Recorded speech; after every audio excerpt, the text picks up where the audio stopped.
shit. You have like a long range weapon? Oh my god. Oh god! Oh fuck. I died.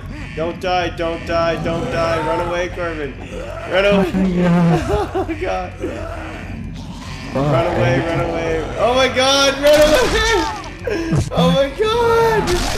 Oh my god, run away, dude. Down, down, down, down, down. Oh my god, what the fuck? Run away. Oh, not that way, dude. Back where you came from. I just pull up my bow.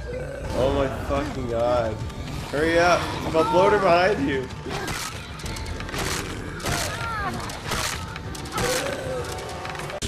Hey everyone, it's Andyman from Team Tactical Gaming.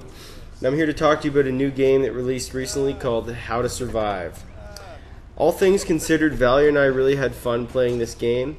And if you like that opening segment, stay tuned and I will show you the outcome at the end of the second video. So this is a short, maybe 10-hour RPG game where you play one of 3 desperate castaways who end up on a small archipelago that is infested with zombies. You are tasked with, you guessed it, surviving. You pass the time completing quests for some of the strange locals, which includes a welding helmet wearing survival nut named Kovac, whose training will give you tips and hints along your journey. Your character will require food, water, and sleep, or the basic functions like aiming your weapon, your sprint duration, or how hard you bash zombie skulls will slowly diminish. While you're exploring, you can also gather up and craft some awesome concoctions of local flora and fauna to make tasty meals or strength potions. So if you like Diablo style gameplay where you're searching every crevice of the map to find new gear, then this game will bring you tons of fun. And with all that fancy gear you find, you can craft over 100 weapons and tools, from explosive arrows to the awesome heavy-duty armor-piercing chainsaw. So yeah, it was a fun game to play. The few complaints that I have, and I'll share with you, is one is the aiming system. It can get a little out of control when you're faced with multiple enemies, especially if you're using the Boomerang. And combine that with the sometimes ridiculous camera angles, and you won't even know what the hell you are aiming at because you won't even be able to see like 5 feet in front of your character. The Boomerang is a great weapon though because it doesn't need ammo.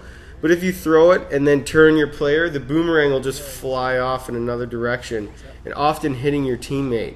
And yes, friendly fire cannot be turned off, but I'm not really upset about that. Another thing is sometimes when I would drop an item from my inventory, just to do some rearranging, the item would just be gone and I could never pick it up again. It's a glitch that needs to be fixed. The only other way I could get the item was to basically just leave my game and go to the last save point and hope, that it wasn't too far back. Another complaint I have is some of the crafted items they can be disassembled and the parts can be reused, but for things like armor or a few other random items, the changes that you make to them can't be undone, and there's no warning for this before you make them. So some items, once you put them together, they're stuck that way and you can't have the parts back. And then the one final way that drop glitch would screw me was that if I had a full inventory and I made a new item from materials I had, well, if I didn't have an extra spot on my inventory for that new item to appear, normally it should just fall on the ground and I could rearrange my stuff and pick it up, but sometimes it would just disappear after I made it. The item was lost, the materials I used to make it were lost, and it was nowhere to be found. WTF. So there were some complaints that I noticed online people had about the inventory being too small, or there not being enough items to go around when you play co-op mode. Well, that's kind of where I thought that H2S really got the survival thing right. In reality, you would only be able to carry what's on your back, and you would have to share with your team if you chose to be a part of one.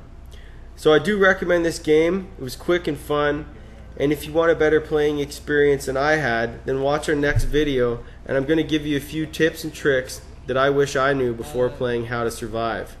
And I'm also going to show you that outcome of that super intense beginning clip where I died and Valyear had to run away from the zombies, and we'll see whether he was able to come back and rescue me or not.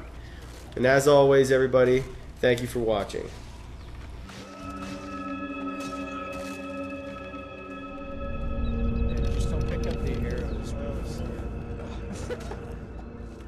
Oh, it's fine.